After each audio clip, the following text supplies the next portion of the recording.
الحمد لله رب العالمين والصلاة والسلام على أشرف الأنبياء والمرسلين حبيبنا وحبيب رب العالمين أما بعد فأعوذ بالله من الشيطان الرجيم بسم الله الرحمن الرحيم قال الله تبارك وتعالى فاسألوا أهل الذكر إن كنتم لا تعلمون اللهم صل وسلم وبارك على نبينا محمد. زمونږ استاسو نننۍ نشست هغه هم د سوال او د جواب نشست دی.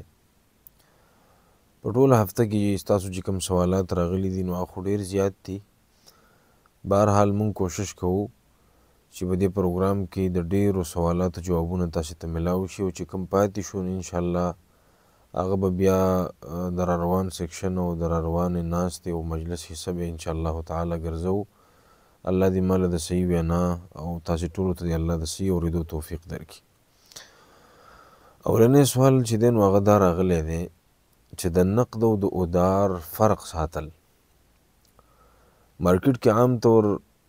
داسې معاملات چې دي هغه ډېر زیات دي چې دوکاندار یو څیز په نقدو باندې یو ریټ وایي، په نسیا باندې بل ریټ وایي، د نقدو یو ریټ وایي، د ادار بل ریټ وایي. نو آیا دا کار شرعاً جایز دی او که جایز نه دی؟ نو په دې خبره باندې ځان پوهه کول پکار دي چې د جمهور علماو رایې دا ده، جمهور یعنې د اکثر علماو رایې دا ده چې دا معامله او دا قسمه اخیستل خرڅول کول دا جایز دي، خو په دې شرط باندې چې د مجلس د ختمېدو نه او د خبرې د ختمېدو نه مخکې په یوه خبره باندې د بائع او د مشتري یعنې د اخیستونکي او خرڅونکي اتفاق راشي. او د یوې خبرې اتفاق مطلب دا دی چې یا په دې باندې دواړه متفق شي چې دا څیز په نقدو باندې دی، او یا په دې باندې متفق شي چې دا څیز په ادار باندې دی او په نسیا باندې دی. نو چې د خبرې د ختمېدو نه مخکې د دواړو په یو څیز باندې اتفاق راشي نو جمهور علما وایي دا کار بیا جایز دی. نو اوس په دې باندې سوال راځي چې حدیث کې دا راغلی دی چې نبی صلی الله علیه وسلم نهى رسول الله صلی الله علیه وسلم عن بیعتین فی بیعة. نبی علیہ الصلوۃ والسلام خو په یوه معامله کې او په یو بیعه کې د دوو بیعو نه منع فرمایلی ده. نو دا خو په ظاهر کې دوه بیعې شوي چې یو انسان د یو څیز ریټ نقد یو شان ریټ وي او د ادار بل شان ریټ وي، په نقدو باندې ارزان او په ادار او په نسیا باندې ګران. نو دا خو دوه بیعې شوي په ظاهره کې. نو د هغې علماو مختلف جوابونه کړي دي. امام ترمذي رحمه الله وایي بعضې خلکو د دې حدیث معنا داسې کړې ده، وایي دا دوه بیعې نه دي په یو بیعه کې. وایي دې ته ویلی کېږي صفقة واحدة بأحد الثمنین، صفقة واحدة بأحد الثمنین. د یو څیز دوه ریټونه مقررول دي، دوه بیعې نه دي. دا تا یو څیز له دوه ریټونه مقرر کړه، بس د نقدو یو ریټ دی او د ادار بل ریټ دی. نو په دې کې دوه بیعې نه راځي په یو بیعه کې. او دویمه خبره دا کړې ده چې بعضې خلکو د دې حدیث معنا دا کړې ده چې نهى رسول الله صلی الله علیه وسلم عن بیعتین فی بیعة. د دې معنا بعضې خلکو وایي داسې کړې ده چې لکه یو سړی بل چاته ووایي چې ابیعک هذا بنقد بعشرة وبنسیئة بعشرین او ولا يفارقه على احد البيعين فاذا فارقه على احدهما فلا باس. وې د دې د عدم جواز صورت دا دی او په دې صورت کې دا بیع جایز نه ده چې انسان یو بل کس ته ووایي چې دا څیز زه په تا باندې خرڅومه په نقدو باندې په 10 روپۍ او په نسیا د باندې خرڅومه په 20 روپۍ باندې،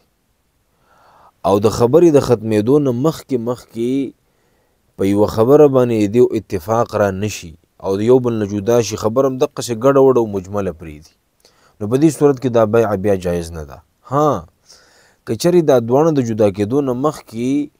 په یو ریټ باندې متفق شي چې دا څیز ما ستا نه په نقدو باندې واغست یا مې د نه په نسیا باندې واغست، په یو باندې اتفاق راغی، نو که داسې وشي نو فلا باس، بیا په دې کې هېڅ باک نشته، څه ګناه په دې کې نشته دی. او د امام شافعي رحمه الله قول ذکر کړی دی چې امام شافعي رحمه الله وی چې د حدیث معنا دا ده چې لکه یو سړی چاته داسې ووایي چې ابیعک داري هذه بکذا على ان تبیعني غلامک بکذا، زه په تا باندې کور په دومره پیسو باندې خرڅوم، خو په دې شرط چې ته ما باندې خپل خادم را خرڅې، خپل غلام به ما باندې را خرڅې. نو چې دا شرط پکې ولګي نو بیا دا کار چې دا جایز نه دی، دې ته ویل کېږي بیعتین په یوه بیعه کې. نو د خبرې خلاصه دا ده چې جمهور امت یعنی جمهور علما د دې خبرې قایل دي چې یو څیز دی یو کس په نقدو باندې ارزان خرڅ کی او په نسیه باندې د ګران خرڅ کی، خو شرط دا دی، شرط پکې دا دی چې دا دواړه د یو بل نه جدا کیږي، د مجلس د ختمېدو نه مخکې به په یو باندې اتفاق کوي چې دا څیز په نقدو شو یا په نسیه باندې شو. نو چې داسې شي نو دا کار بیا جایز دی د جمهور علماو په نسبت باندې. اگر چې بعضې علما وایي دا کار جایز نه دی او دا د مروت خلاف دی، دا د احسان خلاف دی، او دا د ښېګړې خلاف دی، او دا د یو بل سره د ښه سلوک خلاف دی، لهذا که د دې نه ځان وساتلی شي نو دا ډېره زیاته بهتره ده. عام طور زمونږ په معاشره کې په مارکیټونو کې او په بازارونو کې بعضې داسې دوکانداران دي چې هغه مختلف څیزونه خرڅوي چې هغوی صرف د دې نسیه کاروبار کوي. هغې نه که یو څیز ته په نقدو باندې غواړې نو تا په نقدو نه درکوي، دا ما د نسیه دپاره راوړی دی. نو علماو پکې دا ټکي هم لیکلی دی چې دا به مستقل کاروبار نه جوړی. که دا چېرته یو ځل نیم انسان وکړي، دوه څلور ځل یې وکړي، خیر دی، په دې کې شرعاً څه بدي نشته، دا جمهور علماو قول دی. خو د دې نه مستقل کاروبار جوړول او دې ته باقاعده بستره اچول چې بس زما به همدغه کار وي چې څیز به په نقدو باندې راوړم او په نسیه باندې بیا خرڅومه، بیا ځکه په نسیه باندې ماله ګټه ډېره کوي. نو یو خو د مارکیټ چې عام کم رولز دي، یو خو د هغې نه سیوا ګټه نه دي کول پکار، دا هم ظلم دی او زیاتی دی. او دویم دا دی چې د دې نه مستقل کاروبار نه دي جوړول پکار. او د هغې به زه دا ووایم چې یو منفي اثر یې په معاشره باندې دا دی چې ما د لږو ورځو کې څو داسې واقعات ولیدل چې یو کس بل له یو څیز په نسیه باندې ګران ورکړی دی. نو ظاهره خبره د یو څیز په مارکیټ کې مثلا یو بارګیني دی، هغه ګاړی په 10 لک روپۍ په نقدو باندې خرڅوي او په نسیه په 15 لک روپۍ خرڅوي، او د یو کس مجبوري ده هغه په نسیه باندې ګاړی واغسو او ګاړی دی د 10 لک روپو د بل چاله په 10 لک روپۍ باندې ورک او په ده باندې پیسې واوړې د 15 لک روپۍ، نو دا 5 لک روپۍ به دی اوس د کوم ځای نه راپوره کوي.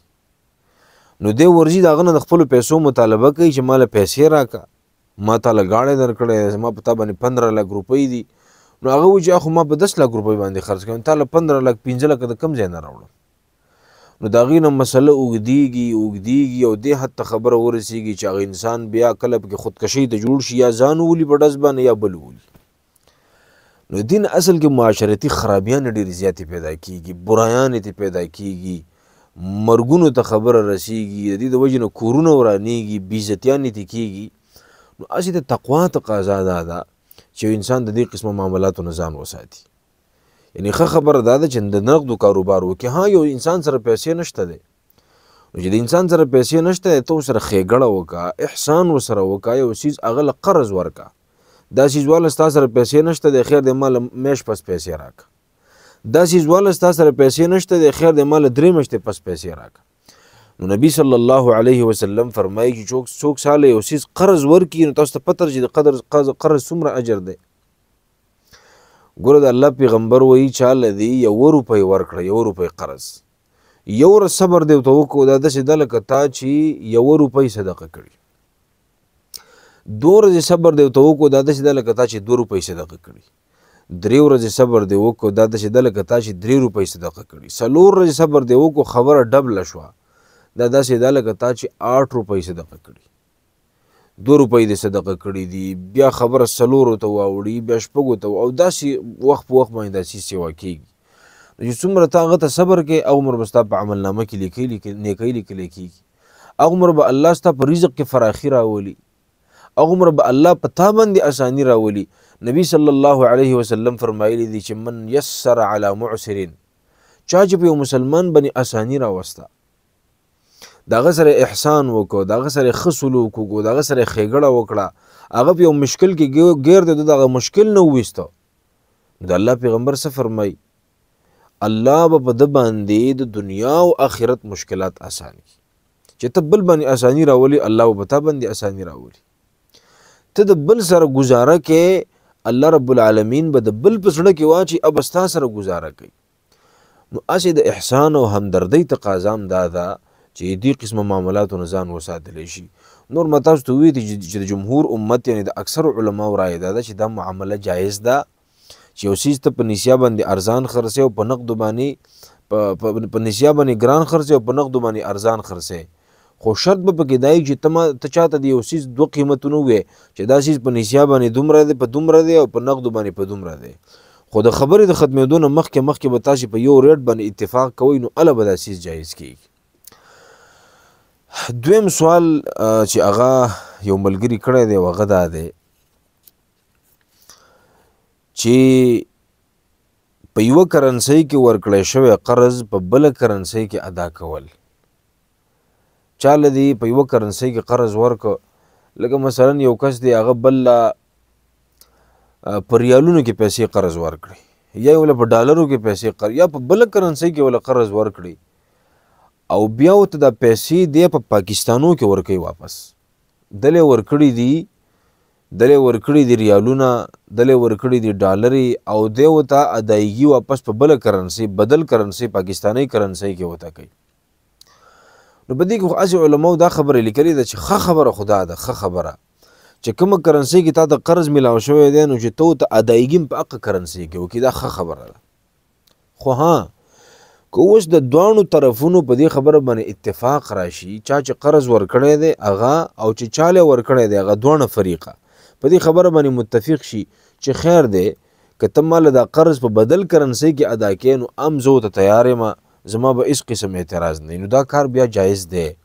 خو د هغې دپاره دوه شرطونه دي. یو شرط د هغې دپاره دا دی چې په کومه ورځ باندې دا پیسې دی ادا کوي قرض ورکوي نو په مارکیټ کې به د دقه ورځې چې د کرنسۍ کم ریټ دی نو د هغه ریټ او د هغه حساب مطابق به وله ورکوي. لکه مثلا یو کس دی هغه کال مخکې یو کس لا مطلب $1000 قرض ورکړي دي نو دی چې مثلا سبانۍ ورځ باندې ورته دا پیسې په پاکستانو کې ادا کوي په کالدارو کې ورته ادا کوي نو په کار دا ده چې د سبا د مارکیټ د ریال یا د ډالر کم ریټ دی او دغه سبانۍ ورځ د ریټ مطابق به ورته ادایګي کوي. او دویمه خبره دا ده چې دی ورته اوس دا پیسې ادا کوي په بدل کرنسۍ کې نو دا به ګورې لاس په لاس ورکوي پوره په پوره. په دې کې به اوس دغه نه کوي دا قسطونه به نه کوي چې یاره بس خیر دی په 3 قسطه کې به درکړم او په 10 قسطه کې به درکړم، نه. چې بدل کرنسۍ ته خبره واورېده نو علما وایي په دې کې دا شرط ده چې دا به اوس پوره په پوره ټولې په یو ځل باندې لاس په لاس باندې ادا کړي.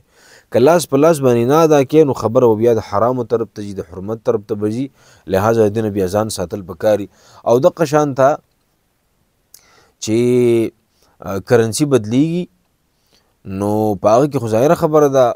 اوس د ریال قیمت چې دی نو هغه سیوا دی او د پاکستاني قیمت هغه شانته نه دی. نو که یو کس تاله ریالونه درکړي دي نو د ریال وزن ډېر دی ته به چې وله پاکستاني ورکوې خو دا چې ډېرو جوړېږي او هغه لږي دي نو په ډېروالي او کموالي کې خو څه مسله بیا نه راځي. خو ما تاسو ته وي چې په کومه ورځ یې ادا کړې د هغه ورځ د مارکیټ د ریټ مطابق به ورکوې. دویم دا دی چې لاس په لاس به ورکوې بیا به پکې نسیا نه کړي. دریم سوال یو ملګري کړی دی هغه دا دی چې ځان له مونځ کول وایي زه مونځ کومه زه هر مونځ په پابندۍ سره کومه خو ځان له کومه په جمع سره نه کومه نو آیا په دې باندې به زه ګناهګار یم؟ دا یو ډېر اهم سوال دی او عام طور زمونږ ځوانان هغه د جمع د مانځه نه محرومه دي. ګوري دا خبره یاد وساتئ. یو خو د جمع د فضیلت نه ځان خبرول پکار دي. نبی صلی الله علیه وسلم فرمایي چې صلاة الجماعة افضل بصلاة الفذ ب27 درجه. یو انسان ځان له مونځ کوي بل په جمع باندې مونځ کوي نو څوک چې په جمع باندې مونځ کوي د ده اجر او ثواب د ده دا مونځ د ځان له مونځ کوونکي نه 20 درجې بهتر او غوره دی. لکه زه به تاسو ته ساده پښتو کې مطلب دا بیان کړم یو مونځ د هغه انسان یو ځل وکړ او بل 20 پېرې وکړه نو تا اندازه ولګوه چې د چا اجر به ډېر وي. یو کس یو مونځ یو ځل کړی دی او بل 20 پېرې هغه مونځ کړی دی نو دا خو یو ښکاره خبره ده. یو عقلمن انسان ته د دې پته لګي چې چا 20 پېرې وکړو خو د هغه اجر هم ډېر دی که نه. نو نبی صلی الله علیه وسلم فرمایي چې د جمع مونځ دا په ځان له مونځ باندې 20 درجې غوره او بهتر دی. نو یو خدا فضیلت هر وخت ځان ته مخې ته کول پکار دي چې زه په کور کې مونځ کومه نو جمع له ولې نظم د دومره لوی فضیلت نه ولې ځان محرومه کومه د دومره لوی اجر نه ځان ولې محرومه کومه ځکه ما پسې خو ډېره سخته ورځ را روانه ده او ما پسې خو ډېر سخت پړاوونه را روان دي یو سخت چک پوسټ په ما پسې را روان دی چې هلته به زه یوې نیکۍ ته محتاج یم ذرې نیک عمل ته به محتاج یم ولې دومره لوی خیر نه ځان محرومه کومه د معمولي سستۍ او د کوتاهۍ په وجه باندې نو یو خدا فضیلت ځان ته مخې ته کړو دویم نبی صلی الله علیه وسلم چې کم وعیدات بیان کړي دي د هغه چا دپاره چې دی بغیر د عذر نه په کور کې مونځ کوي ګوره یو حدیث کې دا دی یو مشهور حدیث دی په د فضائل الاعمال کې د مولانا زکریا رحمه الله تعالی غم په دا حدیث نقل کړی او مونږ بار بار د تبلیغ والی په د جماعت کې په تعلیم کې دا حدیث بیانوم چې د الله پیغمبر فرمایي چې زما زړه دا غواړي چې زه یو څو ځوانانو ته حکم وکم او هغه ښه ډېر ښه شاک راټول کړي او بیا چې د مانځه وخت شي نو زه بل څوک مانځه ته مخکې کما او د هغه چا کورونو ته ورشم څوک چې بغیر د عذر نه په کورونو کې منځونه کوي او کورونو ته ور ورته کړم کورونه یې وسوځم یعنې تاسو د الله د پیغمبر د دې حدیث نه باندې لږ سوچ وکئ چې هغه پیغمبر چې هغه ته الله په قرآن کې فرمایي چې وما ارسلناک الا رحمة للعالمین او لقد جاءكم رسول من انفسكم عزيز عليه ما عنتم حريص عليكم بالمؤمنين رؤوف الرحيم پیغمبر باندې هر هغه کار ډیر زیات درونی چې هغه د پیغمبر امت په مشقت کې اچي نبی صلی الله علیه وسلم به فرمایل چې لولا ان اشق علی امتی که زما امت ته ګرانېدلی نه نو ما به ورته پلاني کار حکم کړی لولا ان اشق علی امتی که زما په امت باندې ګرانېدی نو ما به ورته پلاني کار حکم کړی یعنی دومره په خپل امت باندې مهربانه شفیق مینه کوونکې محبت کوونکې د دې په ایمان باندې او په نیک عمل باندې حریص هغه پیغمبر سوی وی زما دا زړه و چې څوک بغیر د عذر نه په کور کې منځونه کوي او جمع له نه راځي چې د هغې کورونو ته ور ورته کړم او کورونه یې وسوځم دا څومره عجیبه خبره ده نو یو دا ځان ته مخې ته کول غواړي چې د قیامت په ورځ باندې اسې نه چې د نبي صلی الله علیه وسلم د غصې سره مخ شمه د هغه د خفګان سره مخ شمه نو الله هم پې خفه کېږي د الله رسول هم پې خفه کېږي چې انسان بغیر د عذر نه په کور کې منځ کوي او دریمه خبره دا ده چې د نبی صلی الله علیه وسلم صحابي دی عبدالله ابن ام مکتوم رضی الله عنه چې تاسو نوم ډېر اورېدلی دی او دا په سترګو ړوند دا صحابي دواړه سترګې ړندې وي یو ځل راغی نبی علیه صلات وسلام ته یا رسول الله د الله پیغمبره انا رجل ضریر البصر زه داسې یو بندی یم چې زه په سترګو ړوند یم او دویم دا دی چې ولا اجد احدا یلابمنی الی المسجد داسې څوک هم نشته دی چې هغه ما د لاس نه ونیسي او جومات ته مې راولي نو ما ته اجازت دی چې زه دا د شپې منځونه په کور کې کوم یعنی جمع له نه راځم جومات ته نو نبي علیه صلات وسلام چې دې عذرونو ته وکتل چې ګوره یو خو دا په سترګو ړوند دی دویم دا دی چې څوک ورسره شته هم نه دی چې د لاس نه یې ونیسي او جومات ته یې راولي نبي علیه السلام ولې ته اجازت ورکړه نو چې کله دی داسې روان شو نو حدیث کې راځي وي نبي علیه السلام ته تپوس وکړه چې هل تسمع الندا ته اذان اوري نو عبدالله ابن ام مکتوم رضی الله عنه ته وی د الله پیغمبر او زه خو اذان اورم نو نبی علیه السلام ورته وی چې اذن فاجب اذان اوري نو بیا د اذان جواب ورکړه مطلب یې دا و چې بیا مانځل ځان نه رسوه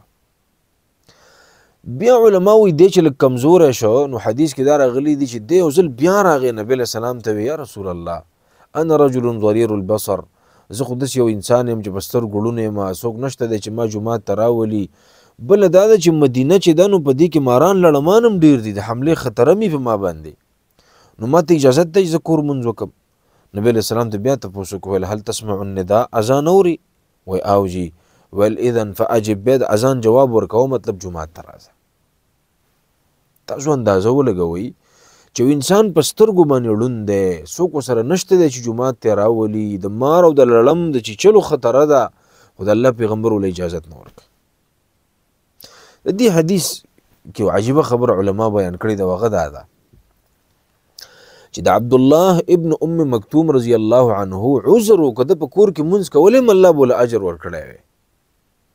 خو د جمع چې کوم اجر او ثواب نو ګورې هغه ورته نه ملاوېد. دا نه چې په کور کې مونځ نه کېده، د حدیث دا مطلب نه دی.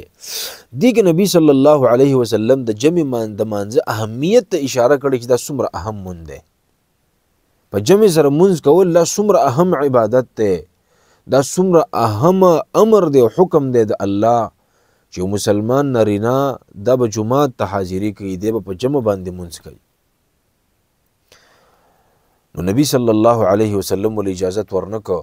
د دې مطلب دا دی چې که ته د 20 درجې اجر سیوا کول غواړې نو دا به الله سیوا کیږي چې ته د دومره عذرونو به وجود هم جمعات ته راشي.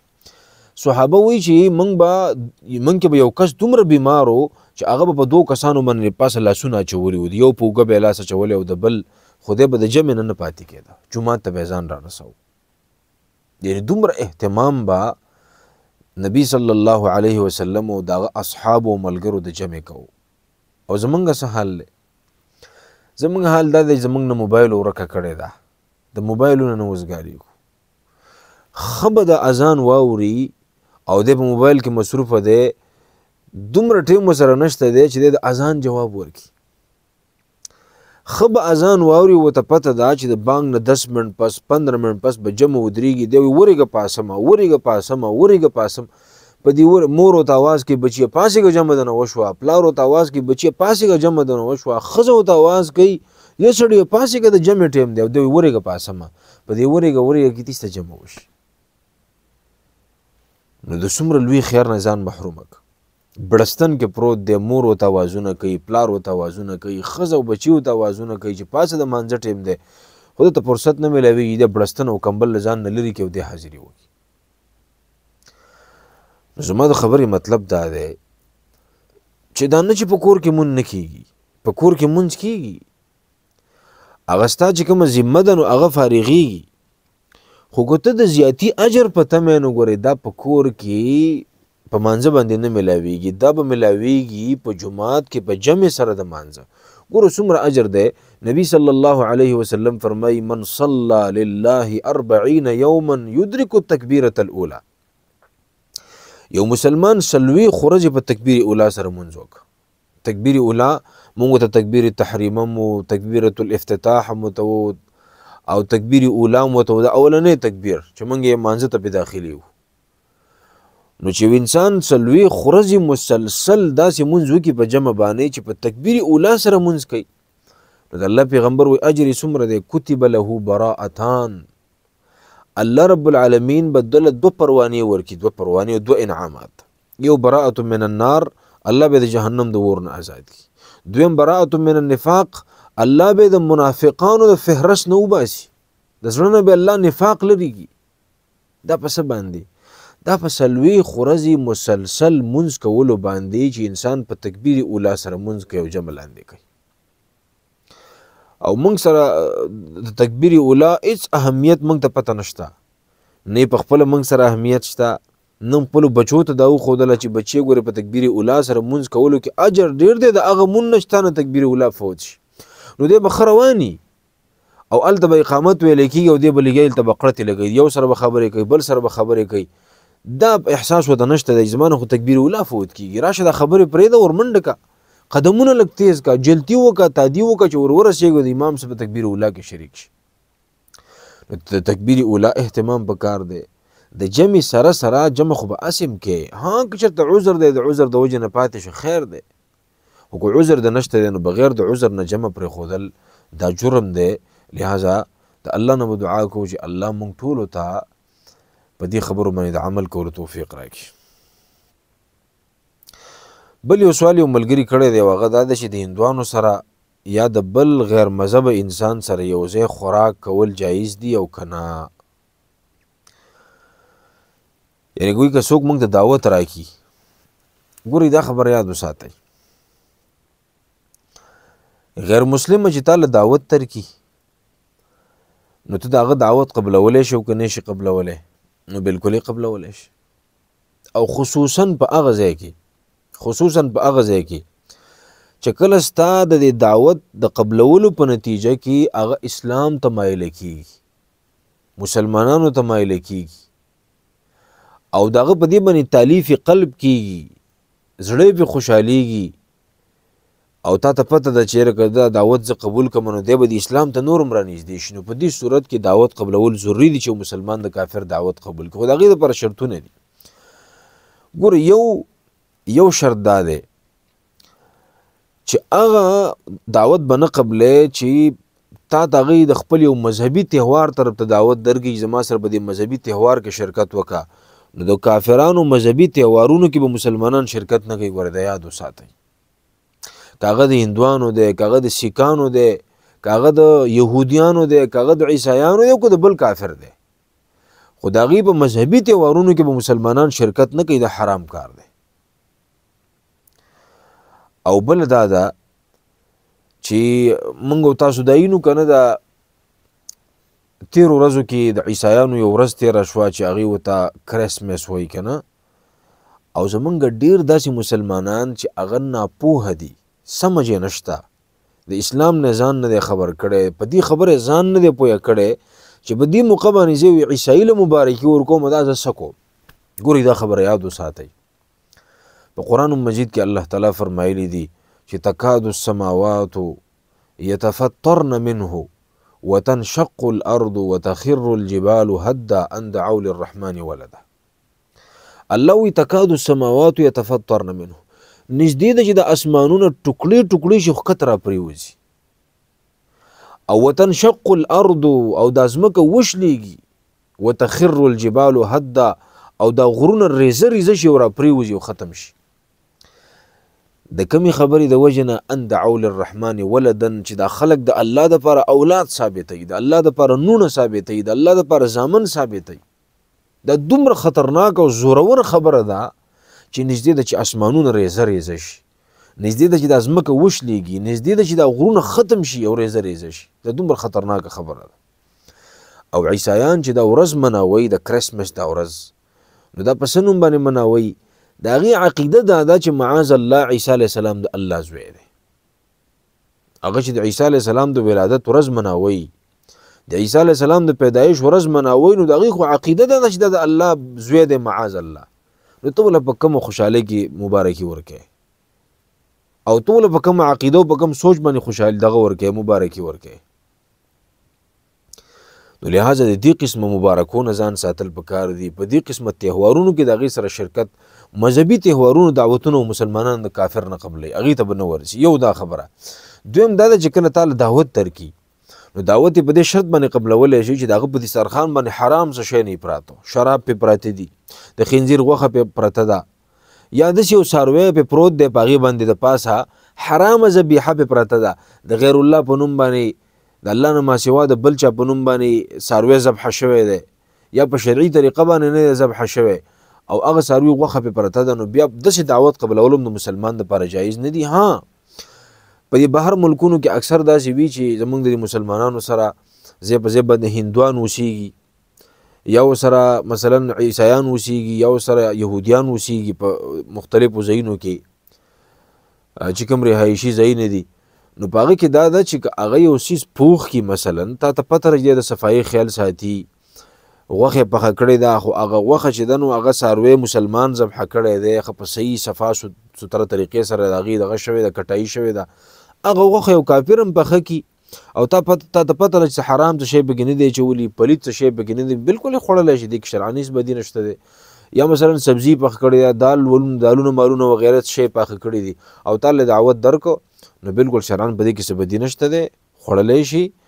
خو دا به هم خیال ساتي چې دا کمایي حلاله ده او که حرامه ده. که حرامه کمایي ده خو بیا د مسلمان دم نشي خوړی، د کافر ده به څه وخوري. لہذا که دې خبرو خیال پکې وساتلی شي، د کافر دعوت قبلولی شي، خصوصا په هغه صورت کې، په کوم صورت کې چې ته د اسلام نه متاثره کول غواړې او اسلام ته مایله کول غواړې، نو ته مو خیر د دعوت کولی شي. په دې صورت کې د کې شرعاً څه بدي نشته. د یو ملګري سوال کړی دی چې د سجدو په منځ کې کومې دعاګانې کولی شي. د سجدې په منځ کې خو په حدیث کې یو دعا دا راغلې ده، د دو سجدو په منځ کې جلسه چې ورته ویل کېږي، مختصره ناسته چې یوې سجدې نه راپورته شي، معمولي کښېني، او د هغې نه پس نو زمونږ خو عامه د پښتنو طریقه چې ده نو هغه دا ده چې څنګه د سجدې نه راپورته شي، بس لاملای سیده کړي نه او بس بیا په بله سجده باندې ورشي. نو حدیث کې دا راغلی دی نبی صلی الله علیه وسلم فرمایي چې د داسې انسان او داسې مسلمان منځ الله نه قبلوي چې دی په رکوع سجده کې ګورې ملا نه سیده کوي. په رکوع کې به ملا سیده کوي، رکوع له چې لاړې ملا به سیده کړي. چې کله د رکوع نه راپورته شوې ملا به مکمل واپس سیده کړي چې ستا هر اندام خپل خپل ځای ته ورسېږي. د هغې نه پس به بیا سجدې راځي. د سجدې نه راپورته شوې نو الله به بلې سجدې له ځي چې ته کله ښه مطمئن شي، هر اندام خپل خپل ځای ته ورسي، ملا دې سیده شي، د هغې نه پس به بیا بلې سجدې له ځي. او نبي صلی الله علیه وسلم به په دې ځای کې دعا کوله اللهم اغفر لي وارحمني وعافني واهدني وارزقني واجبرني. نو که دا دعا چاته یاده ده خو ډېره بهترینه دعا ده، ښکلې دعا ده. نو په دې کې به پیدا دی چې کله دا دعا ته کوې که نه نو په دې دعا کې کافي څو سیکنډه ټایم لګي که نه، نو دې کې به ستا هر اندام خپل خپل ځای ته رسېدلی، ملا به دې سیده شوي او دا دعا به هم پکې ولولي. نو بس بیا که بلې سجدې له ځې نو بس مزه به کوي.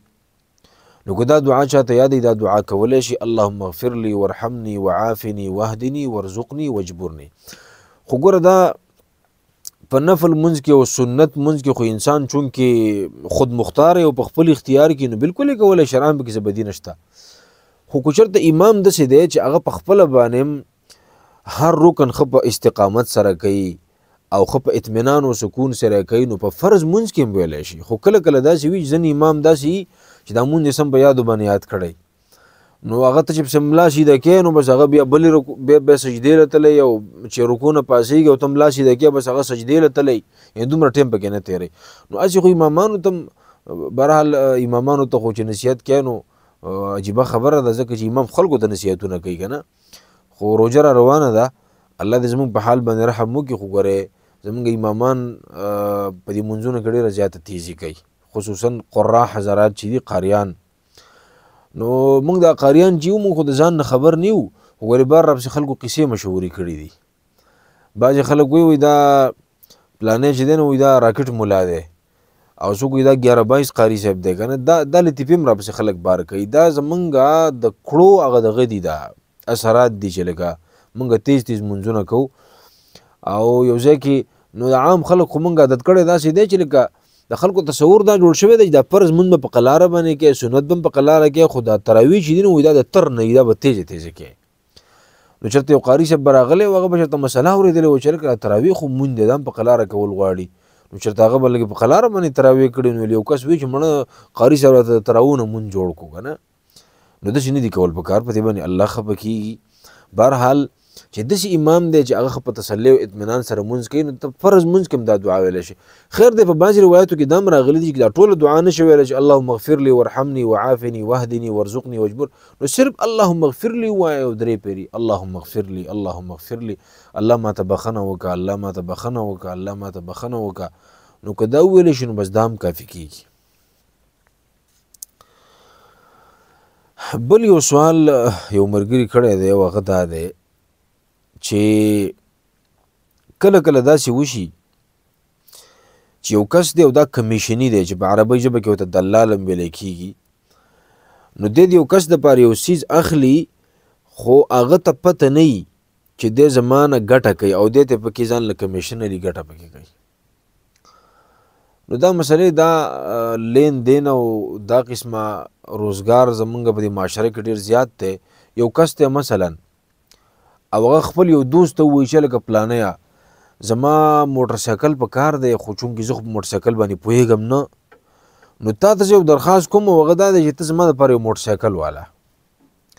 خو هغه ته دا پته نه وي چې دی ما له موټر سایکل الي ګنې دی به پکې زما نه کمیشن هم الي، هغه ته پته نشته. یا لکه مثلا یو کس دی او هغه وایي چې لکه زما سره دا موټر سایکل له زه خرڅومه خو چونکې زه خو پوهېږم نه چې نو څوک مې دوکه نه کړي، تر الله موټر سایکل خرڅ کا ځکه ته مارکیټ څه دغې واقف یې او ته پوهېږې په ګاړو باندې چې دا څومره پیسې کوي. خو دی وایي ټیک ده، خو هغه هم دا خیالي دا اړو په سوچ کې نه چې دی به زما نه ګنې کمیشن هم په دې کې کټ کوي. نو آیا دا کمیشن جایز دی که جایز نه دی؟ دا ډېر خلک کوي. نو په دې کې دا خبره یاد وساتئ علما وایي دا کمیشن جایز دی، خو په دې کې 2 شرطونه دي. یو شرط دا دی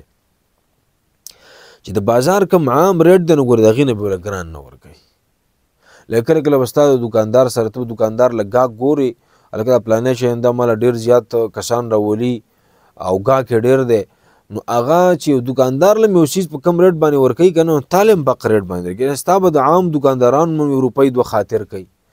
نو که دغه روپۍ ته ځان ته پاتې کې نو چونکې تا یو خدمت وکړو تا یو قسم له سمسره وکړه او په پښتو کې خو د دلالۍ دا لفظ لږ بدنام دی خو بهرحال دلاله مو ته په عربۍ ژبه کې ویلی کېږي نو که ته دا پیسې الې نو شرعن ستا دپاره جایز دي خو ما تا ته ووایي چې په دې شرط باندې چې د مارکیټ د عام ریټ نه به هغه لسیز ګورې ګران نه ورکوي یو خبره پکې دا ده او دویمه خبره پکې دا ده چې دوکه به پکې نه وي که دوکه پکې راغله نو بس دوکه خو څیز حراموي نو چې دوکې نه پاتې د دوکې نه بالکل پاکي او دویم دا ده چې مارکیټ د عام ریټ نه ریټ سیوا نه نو که خیر دی هغه ته پته هم نه وي د زمانه کمیشن علي خو بیا هم په دې کې شرعن څه بدي نشته دی البته که ته ورته ووایې نو دا ډېره زیاته بهتره خبره ده آنلاین مارکیټینګ باره کې یو ملګري سوال کړی دی اگر چې دې کې تفصیلات ډېر دي خو بهرحال زه به دومره ووایم چې د آنلاین بزنس کول آنلاین یو څیز خرڅول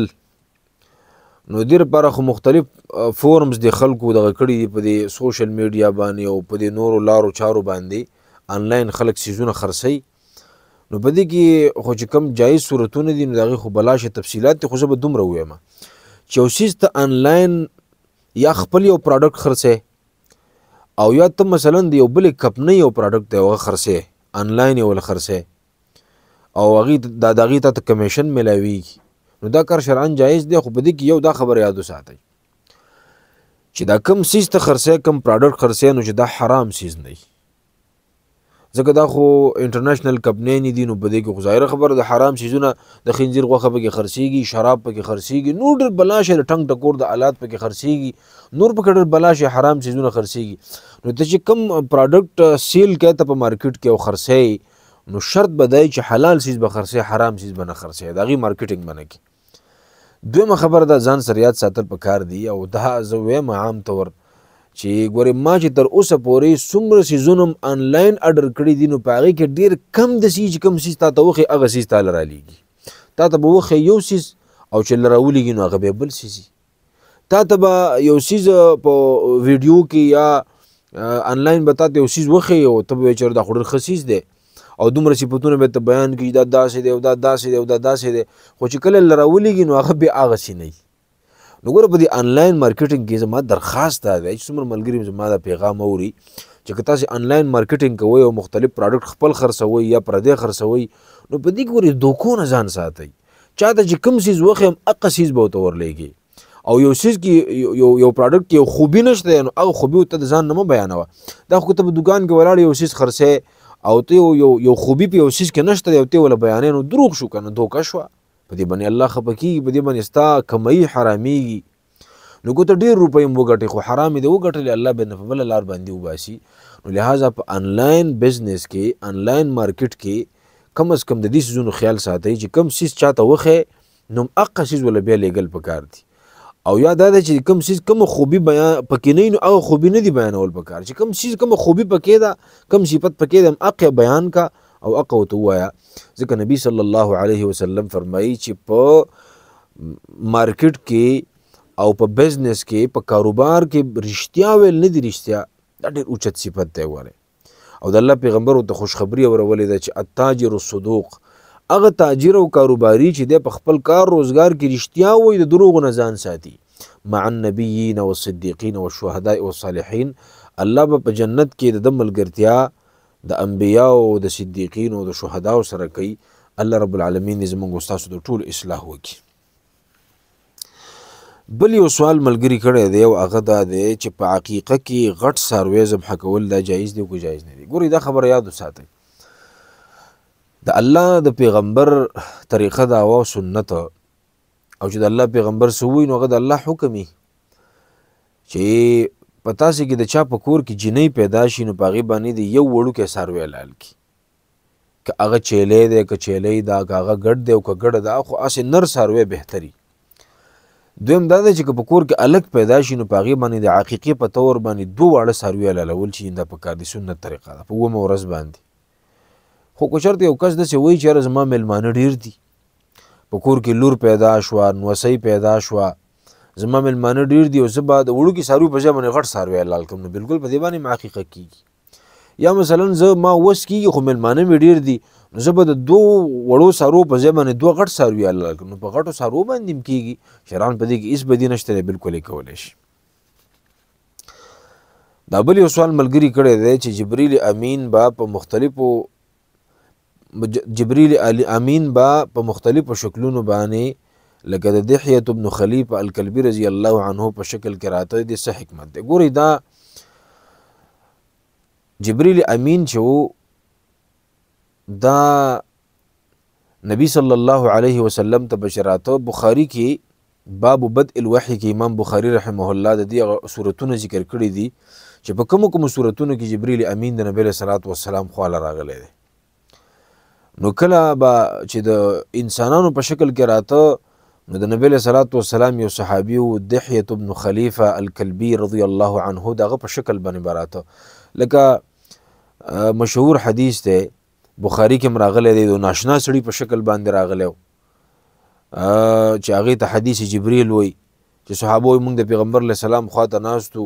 او یو سړی راغی شدید بیاض الثياب و شدید سواد الشعر او لا یرا علیه اثر السفر ولا يعرفه منا احد. نو هغه کې یو ناشنا سړي په شکل باندې راغلی، خو عام طور به چې راته نو د دقه دحیة الکلبی رضی الله عنه په شکل باندې به راته. د دې حکمتونه خو به ډېرې الله ته به معلومي، خو علماو عام طور یو حکمت دا لیکلی دی چې په هغه زمانه کې طریقه دا وه چې چا به څوک د سفیر په طور باندې د چا خواله لیږه، بادشاه به چې د سفیر انتخاب کوو که نه، د سفیر په طور به د سفارت دپاره به د چا انتخاب کوو، هغه به ښکلي انسان انتخاب کوو چې شکل صورت به هم ښکلی و، د خبرو انداز به هم مزیدار و، چالاکه به مو قد و قامت نه به هم ښکلی و مزیدار انسان و، نو داسې کس انتخاب به کوو. او د نبی صلی الله علیه وسلم په صحابو کې دا دحیة بن خلیفه الکلبی رضی الله عنه چې دا ډېر زیات حسین انسان او دومره حسین انسانو چې عمر رضی الله عنه به وایي د دې امت یوسف چې یوسف هذه الامه، د دې امت یوسف یعنی یوسف علیه السلام ډېر زیات ښکلی و. نو عمر رضی الله عنه به وایي چې دا دحیه چې دی دحیة الکلبی رضی الله دا د دې امت یوسف دی، دومره ښکلی حسن او جمال الله دله ورکړی و. نو چونکې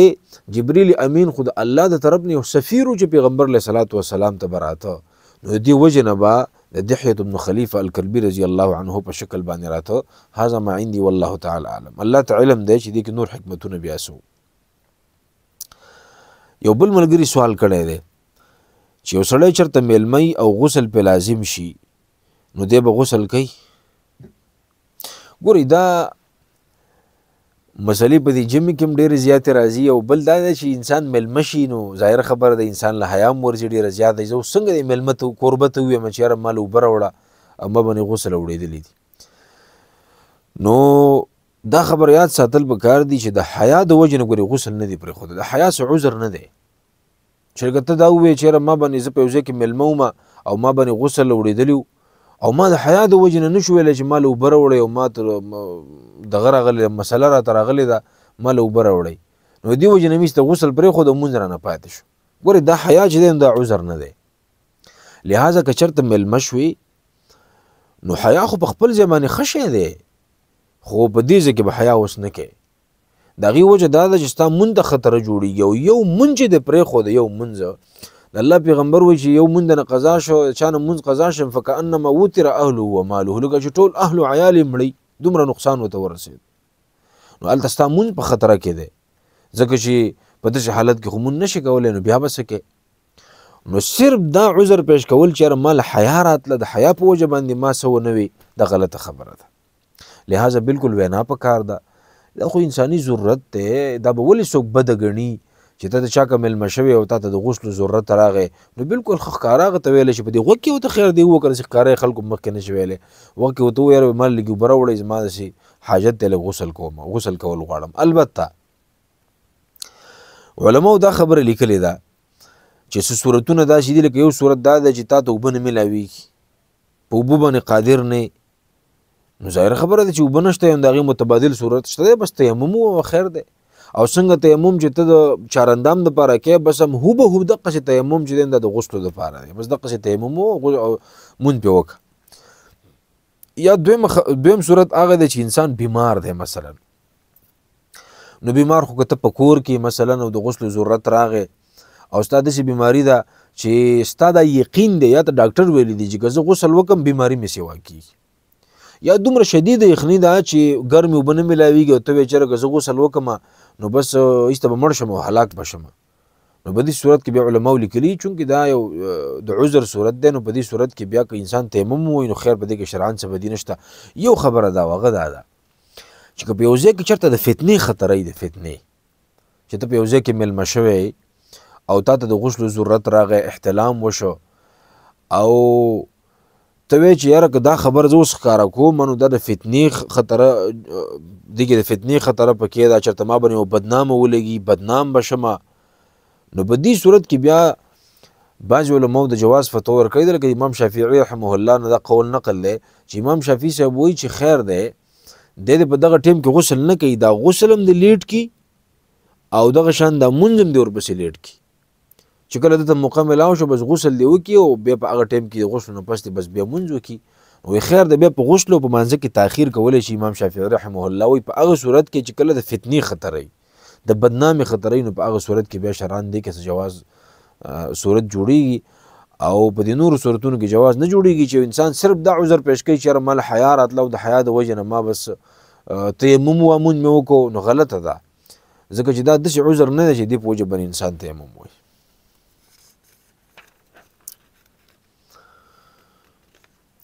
بل یو سوال ملګري کړی دی او هغه دا دی چې د مانځه نه د چارندام نه پس کومه دعا په حدیثو کې راغلې ده، ځکه چې بعضې علما یو شان دعا یادوي او بعضې بل شان. ګورئ حدیث کې دا راغلی دی نبي صلی زمونږ پښتنو کې خدا خبره مشهوره ده چې څه دعاګانې د چارندام په اوله کې وي او څه په منځ کې وي او څه په اخیره کې وي او پته نه لګي. ګورئ دا خبره یاد وساتئ، چارندام چې کله انسان شروع کوي نو نبی صلی الله علیه وسلم فرمایي چې لا وضوء لمن لم یسمی، د چارندام نه مخکې چې څوک بسم الله نه وایي که نه نو د اودس نه کېږي، یا پوره اودس نه کېږي یا د سر اودس نه کېږي، دا ځان له مسله ده. خدا دی چې کم از کم په چارندام باندې چې کم اجر میلاویږي نو پوره اجر ورته نه میلاویږي. نو یو خو چارندام چې کله انسان شروع کوي نو په کار ده چې په اول کې بسم الله الرحمن الرحیم وایي او بیا په دې منځ کې د نبي علیه السلام نه دعاګانې نه دي نقل. بعضې خلک چې مخ ته لاسه شي نو اشهد ان لا اله الا الله، دا په حدیثو کې نه دي ثابت. یا لکه په منځ کې بعضې خلک وایي چې مټې انځي دا دعا به وایي چې اللهم اجعلني من التوابین واجعلني من المتطهرین، یا لکه مثلا دا دعا راغلي چې اللهم اغفر لي ذنبي ووسع لي في داري وبارك لي في رزقي، دا دعاګانې په منځ کې بیا دعاګانې نشته دی. بیا په اخر سر کې دعا ده چې نبی صلی الله علیه وسلم دا دعا کړې ده چې اللهم اغفر لي ذنبي ووسع لي في داري وبارك لي في رزقي، دا په صحیح حدیث کې راغلی ده. چارندام په اخره کې دا دعا ویلی شي. یا نبی علیه الصلاة والسلام دا کلمات ویلی دي چې اشهد ان لا اله الا الله وحده لا شریک له واشهد ان محمدا عبده ورسوله. دا د تشهد چې دا کوم الفاظ دي دا د نبی صلی الله علیه وسلم نه په صحیح حدیث کې ثابت دي. او په یو حدیث کې دا دی چې صحابه وایي موږ په یو مجلس کې ناست وو د نبی علیه السلام سره، وایي د الله پیغمبر فرمایل چې څوک چارندام وکړي او د هغې نه پس دا دعا ووایي چې اشهد ان لا اله الا الله وحده لا شریک له واشهد ان محمدا عبده ورسوله نو الا فتحت له ابواب الجنه الثمانيه، چې دا کلمات دی ووایي نو د جنت اته واړه دروازې ورته کولاو شي، د جنت اته واړه دروازې ورته کولاو شي. څومره معمولی عمل دی خو څومره ډېر اجر په الله ورکوي. خو هغه زموږ د استاذ خبره ده چې والناس عنه غافلون، خلک ترې غافله دي، بس د چا ورته اړو توجه نشته دی. او بیا مخکې واوره بیا نبی صلی الله علیه وسلم فرمایل چې دا کس بیا د دې چارندام نه پس ثم صلی رکعتین بیا 2 رکعته مونځ وکړي مقبلا علیهما بوجهه وقلبه، د ظاهرا او باطنا د دې 2 رکعته مون طرف ته متوجه دی. ظاهرا او باطنا یعنی ظاهری اندامونه بالکل په خشوع او په خضوع سره ولاړ دی، زړه الله ته متوجه دی، اندامونه متوجه دي، زه به زه حرکتونه نه کوي، په توجه باندې الله ته ولاړ دی، زړه الله ته متوجه دی او بدن الله ته متوجه دی. او په یو روایت کې دا دی چې لا يحدث فيهما نفسه، اخو دې خو سوچونه پکې نه کوي، یو طرف بل طرف ته سوچونه نه کوي، الله طرف ته متوجه دی، داسې په توجه باندې ولاړ دی. وی نبی صلی الله علیه وسلم فرمایل چې غفر له ما تقدم من ذنبه، الله به ته مخکني ټول ګناهونه معاف کړي. او په یو روایت کې دا دی چې الا وجبت له الجنه، مگر د در پر به جنت واجب شي. جنت چې چارندام یې وکړو، تشهد یې ولوستو، د هغې نه پس یې 2 رکعته مونځ وکړه په توجه سره، اخوا دې خوا سوچونه نه کول، نو الله در پر جنت واجب کو. نو عقبه ابن عامر رضی الله عنه چې دی وی هغه پاسې وی هغه وی چې بخن یا رسول الله، وا د الله پیغمبر دا خو مزید دي چې په دومره لږ عمل باندې الله موږ له جنت راکوي، دا خو مزید دي. بیا وی عمر رضی الله عنه ته وی چې ته خو په منځ کې رالی، خو نبی علیه صلات وسلام د دې نه مخکې د دې نه غټه خبره وکړه، او هغه دا ده چې که دی دا مونځ هم نه کړي پسې 2 رکعاته او چارندام یې وکړو، د هغې نه پسې دا تشهد ووایي چې اشهد ان لا اله الا الله وحده لا شریک له واشهد ان محمدا عبده ورسوله، په دې باندې د الله پیغمبرو فرمایل چې فتحت له ابواب الجنة الثمانیه، د جنت 8 دروازې به ورته الله تعالی کولاو کړي، یعنې دومره اجر یې دی. نو مسلمانانو له پکار دا دي چې د نبی صلی الله علیه وسلم د احادیثو نه ځان خبر کی، د الله د دین او شریعت نه ځان خبر کی، د الله د کلام نه ځان خبر کی. دا علم دا رڼا ده. ګوره دا علم دا د دنیا په دې ژوند کې سکون دی، آرام دی، اطمینان دی، خوشحالي ده. په علم کې سراسر خیر دی. ګوره په دې کې څه تاوان نشته دی، او به خصوصا د الله د دین او د شریعت علم. زما به درخواست دی چې دا زمونږ کوم هفتوار پروګرام دی، دا خو مونږ اوس په هفته کې 1 ورځ کوو، انشاءالله کوشش کوو چې دا 2-3 ورځو ته مونږ دا خبره ورسوو، ځکه چې سوالات ډېر زیات راځي، خو چونکې دې ورځو کې مصروفیات ډېر زیات دي، د هغه مصروفیاتو په وجه باندې مونږ معذرت کوو. انشاءالله د راروان منګل د ورځې نه به که خیري د دورې تفسیر آغاز هم کیږي. په 11 فروری باندې به انشاءالله د دورې تفسیر آغاز هم من کوو چې سهار د 7 بجو نه به درس شروع کیږي، د 8 بجو نه به درس شروع کیږي تر د 1 بجې پورې. او په دې درس کې به انشاءالله د زنانو دپاره بهترین انتظامي د ناستې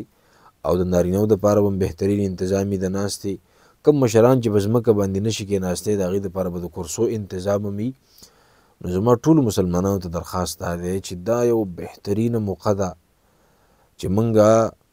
په دې کال کې د الله رب العالمین کلام له خو کم از کم یو میاشت ټیم ورکو کنه، خپل مصروفیات مخکې وروسته کو،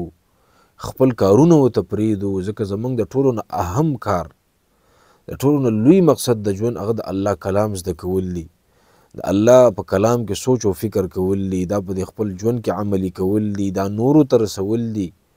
دا خو داسې نه کېږي چې مونږ ټول عمر د قرآن صفتونه کوو چې قرآن د الله ډېر ښه کتاب دی، او قرآن د الله ډېر اوچت کلام دی، او قرآن ډېر برکتي کتاب دی. په دې ګوره الله نه خوشحالېږي. الله په دې خوشحالېږي چې دا کلام راوالي او کلاوې کړي، دا دوړې ته وڅنډي، دا الفاظ یې زده کړي، دا معنا یې زده کړي، سوچ او فکر پکې وکړي، په دې احکامو عمل وکړي. الله په دې خوشحالېږي. ګوره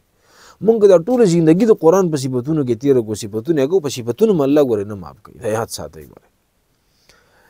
مونږ چې الله معاف کوي او راضي کېږي رانه، نو په دې به رانه راضي کېږي چې د الله دا کلام راولو. لہذا ما ټولو مسلمانانو ته درخواست دی، خصوصا د تحصیل تختبای مسلمانان بار د ټولې صوبې چې د هر ځای نه راځي، دلته رهایش دپاره بهترین انتظام شته زمونږ سره الحمدلله، خصوصا د مدرسو طلبه کرام. نو هغې ته هم زمونږ دا پیغام دی، بار ملګري میسیجونه کوي چې درس به کله شروع کېږي. نو انشاءالله تعالی د راروان 11 فروری او د منګل د ورځې نه بعد سهار په 8 بجې باندې دورې تفسیر آغاز کیږي. جزاکم الله خیرا. سبحانك اللهم وبحمدك ونشهد ان لا اله الا انت نستغفرك ونتوب اليك. رب اغفر وارحم وانت خير الراحمين. مفتي محمد ابراهيم محمدي.